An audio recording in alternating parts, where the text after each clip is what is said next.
Just like that, we're off. Magnus Carlsen has played 1b3 as the crowd cheers up here against Hans Niemann.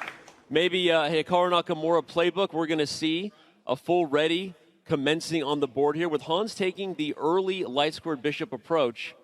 Solid stuff right now from both sides. Are you surprised to see a double fianchetto approach now from Magnus? Well, I don't know if Audubon is working with Magnus, but we know the B3 Cowboy has made chessable courses and has been perhaps the most vocal proponent of this B3 move on move one. So we see both bishops fianchettoed for white. So instead of striking in the center with pawns, these bishops would like to do the heavy lifting. At some point, you will have to strike in the center.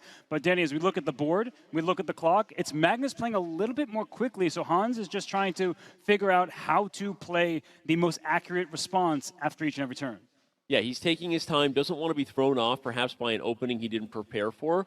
Is that an early sign that Magnus has surprised him and that he chose something that Hans wasn't ready for with this 1b3 approach? It is obscure. Wouldn't be surprised if he's like, all right, let me take a second to make sure I don't get a bad middle game.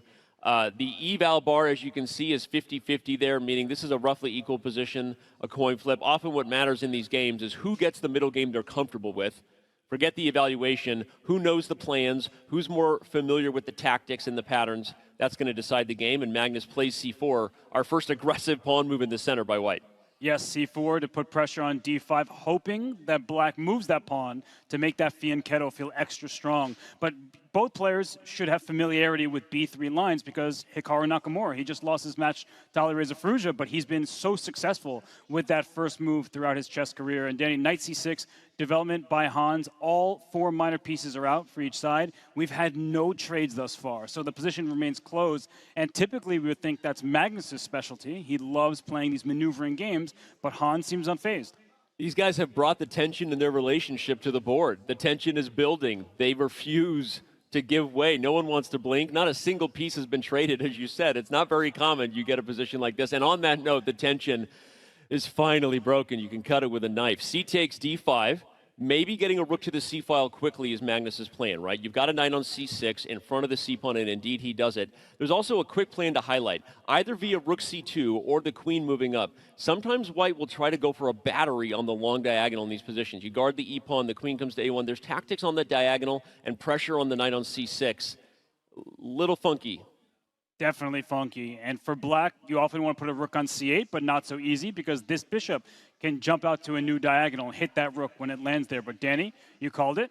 Rook c2, queen a1 potentially in the near future. It could be a bad sign for Magnus that I just called the entire plan, rook c1, rook c2. That's probably not the level of chess he's looking for today, Danny Rich style. But it is a common plan in the structure, jokes aside. The queen battery will be dangerous. And the fun thing about it next is that if that e2 pawn isn't targeted, Robert, the e-rook can also come to c1. And so you have this almost like Sicilian-style structure for white, right, with the open c-file. And in fact, the knight gets out of the way so that black can avoid this battery that's coming and maybe play pawn to c6 or c5. That's a really strong move. Retreating moves with the knight are especially difficult to find. Hans backs up to go forward to d7 next to reinforce this knight on f6. And then the queen will get active after that because it's no longer tending to that knight on the king side. So I really like the way that Hans has played thus far. And I think he should be building confidence because he's handled the opening stage of this first game very well. Seems to be confident. Lean back in his chair a little bit. Giving Magnus something to think about here as Magnus uses a little bit of the extra time he had to decide where to go. Does he follow through with the battery plan, the queen coming to a1? Does he look to do something different now that Hans has relocated this knight, as you said, a very strong idea? Preempted it. And for Hans, he's now catching up on the clock as Magnus continues to think, trying to come up with perhaps a new plan. But queen a1 was the idea. It just doesn't have great effect anymore. And for Magnus, I'm actually not really seeing it. He is very passive in his position. All of his pieces on his own first three ranks. That's typically not what we recommend in chess. And he's trying to let his pieces lead the way, but we do typically like having our pawns, because this pawn on d5, for example, I'll change the color to blue, it restricts the bishop on g2's axis. Instead, Danny, we see queen c1 inviting c6. Queen c1 invites c6, and it's awkward because you wonder where's the queen going next. So what does Magnus have up his sleeve? The problem when you have less space, Robert, just to highlight, is white has every single piece that they started with, besides the pawn you traded, which means they're kind of wrestling each other for squares, right? You see the cramped position of the queen, the rook, the knight, the bishop. They're all in each other's way, And black actually has more space, especially if you do get at some point to play c5 or even c6, and you can start advancing because you have the furthest center pawn on d5. That's right, and c5 comes with an added threat, I'll put that in air quotes, of a4, just trying to chisel at white's pawn structure and create some isolated pawns. So I think that Hans has done everything right, and now he's spending time, because Danny, there are some positions where you get tempted to lash out, and he has just done that. But rook takes c5 is not out of the question. I know you typically don't want to give up a rook for just a bishop and a pawn, but if you can control all the dark squares, that could be to white's benefit, and here goes Magnus. Magnus sacrifices the exchange, and it cannot be underestimated how big this moment is here. One, is Magnus playing that because he felt this game getting away? And if this game gets away, you couldn't have scripted it better for Hans Niemann. Winning with black to start the match, we said the only real chance Hans Niemann has in this match is to take an early lead, put Magnus on his heels emotionally, mentally. So I know we're early, and I know that there's going to be plenty of drama and hype here. We don't need to add to it with the hyperbole, but this is a big game. Hans wins this game up the exchange, and who knows what we're in for.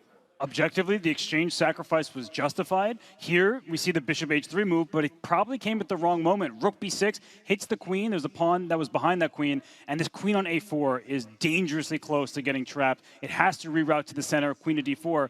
But excuse me, is this pawn on b3? Can you just capture that one? I think it's hanging. Now, Magnus will have the queen and bishop on the dark square battery for the rest of the game, and that is good old-fashioned family fun on the king side, so black has to worry about that. But again, it's an exchange and a pawn, and Magnus is in trouble here. He is, because it's actually just an exchange. That pawn on b3 was won by Hans, so it's not enough material compensation for Magnus, not even close. And he does have that great queen and bishop lined up. Knight d2 kicks that rook back. That rook on b5, honestly, is a bit awkwardly placed. But if black gets queen b6, suddenly we see the queens leave the board, and that has to be to Hans' benefit. Yeah, queen to b6 looks great. Magnus allows the queen trade. This is going to be super tough to hold. And Magnus doesn't even have a time advantage to go with it. Hans has plenty of time on the clock. This already looks like a game that could, if anybody around the world wasn't tuning into this match at this point, if Hans Niemann wins with black to set things in motion here in Paris on our second semifinal match of this Friday, call everybody. Call your aunt, even the one who never answers, and you don't even know if she knows how to use the internet. Well, this is going to break it. This bishop on d4 is about to just be the hero in white's position. Look at it cover the b2 square. It can't be attacked very easily. A knight's about to hop out to e3. Maybe we'll see the bishop give itself up for this knight and try to win that central pawn. And rooks need open files. The c file is open, but unfortunately it's unattainable. The bishop on h3 covers that square. Rook e8 does all of nothing because the knight wants to get on e3 anyway. And Danny, that was a terrible move. The rook is trapped. Knight to d2, and the rook has no squares. Oh my gosh, and Hans Niemann takes a brilliantly played game as black here, potentially starting off in a way that you couldn't ask for better, and just absolutely blunders with the rook on b3. And now it's simple. You take this rook. In fact, you don't have to right yet because that rook can't go anywhere. But even if you take back, I thought the rook can slide to c1. There are all sorts of back rank checkmates against this king because the bishop's on h7. So, Danny, I hear some fire trucks or an ambulance, but I don't think they're for Hans. Well, you had the display poster downstairs a little bit ago. This is fine. No, this is not fine anymore. Hans Niemann was in a great spot. This is no longer fine. The chessboard, the proverbial room is on fire here, and f3 is a Magnus move. Just recognizing that rook has no squares, get my king a path to enter the endgame as soon as I need to. This is looking tough. What a turnaround that move was with b5. Tragic. You're trying to advance what could be a passed pawn. Instead, you are limiting the retreat squares from your rook. And now that rook has been captured, this bishop can even slide back to b2. Instead, he goes rook to b1, giving up a3. Yeah, he can, at any moment, play a move like bishop c5. He wants bishop c5. Yeah, the pawns are going nowhere. And look at that bishop on h7. It's not playing. That diagonal is like looking at a brick wall on d3. I'm trying to find the way. We talk about how is the position blunderable, and I'm not seeing the way that Magnus can blunder this position. There are no tactics. There are really no weaknesses.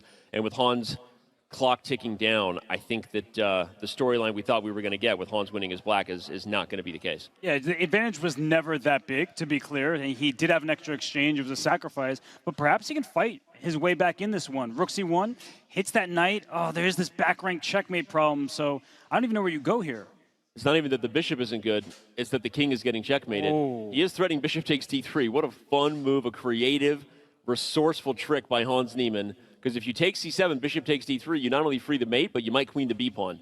Okay, Magnus sees it, of course, and now he's headed in. Bishop c5 check will be all she wrote. There will be checkmate on e8 or not, because Hans Niemann resigns.